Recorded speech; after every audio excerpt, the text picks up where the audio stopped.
এবার বিপিএল এর টিমগুলোর মালিক বলেন, ম্যানেজমেন্ট বলেন এবং টিমের সদস্য মানে প্লেয়ার গুলা সবগুলাই ধইনছে, একদম ধইনছে ভাই। এই যে ঢাকা ক্যাপিটালস টানা এতগুলা ম্যাচ হারলো, 7-8টা ম্যাচ হারলো, হেরে মাঝখান থেকে 3টা ম্যাচ জিতলো, জিতে আর 2টা ম্যাচ বাকি আছে।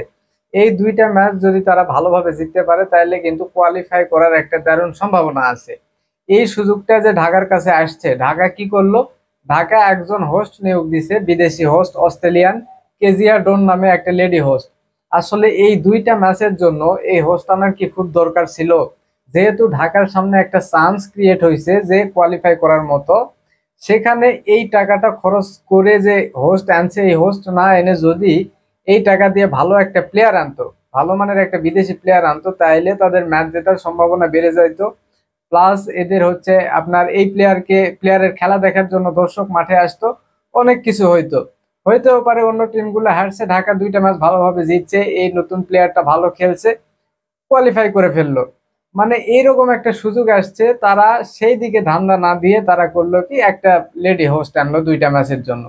এইরকম মাথা মোটা টিম ম্যানেজমেন্ট, মানে মানে এদের কাণ্ড কারখানা দেখে আসলে মনে হচ্ছে এরা আসলে ধরেন বিপিএল খেলতে আসেনি বা বিপিএল জেতার জন্য আসেনি।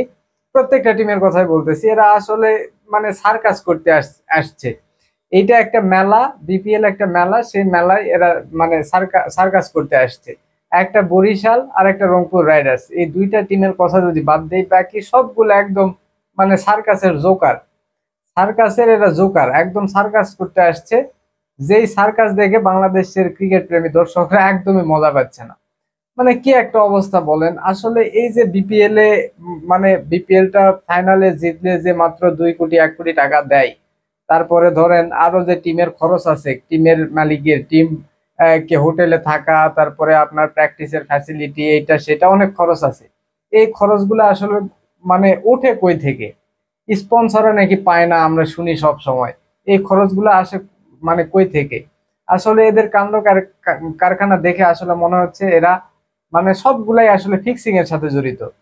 ফিক্সিং এর সাথে জড়িত থেকে এরা এদের খরচ উঠায়।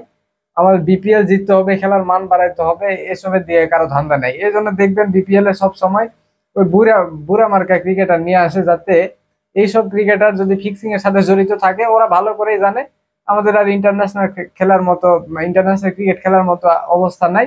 আমরা ফিক্সিং করলে কোনো সমস্যা নেই, ব্যান ব্যান করে দিবে, তাতে কোনো যায় আসে না। এই জন্যই আমার মনে হয় বিপিএল এর টিমগুলো এরকম বুড়া মার্কা মানে প্লেয়ারকে টার্গেট করে তারা আসে, ফিক্সিং করে। আর এবারে বিপিএল এ যা হচ্ছে তা তো আপনারা দেখতেছেন। মানে আহ, মানে কি কি বলবো, এটা বিপিএল হচ্ছে না কি হচ্ছে, মানে আল্লাহ ভালো জানে। মানে এইটা আমার আসলে বলার কোনো ভাষা নেই। এটা বিপিএল, এইগুলা বিপিএল এর টিম, আর এগুলা প্লেয়ার, আর এগুলা আপনাদের প্ল্যান প্রোগ্রাম একটা টিমকে নিয়ে। C C C C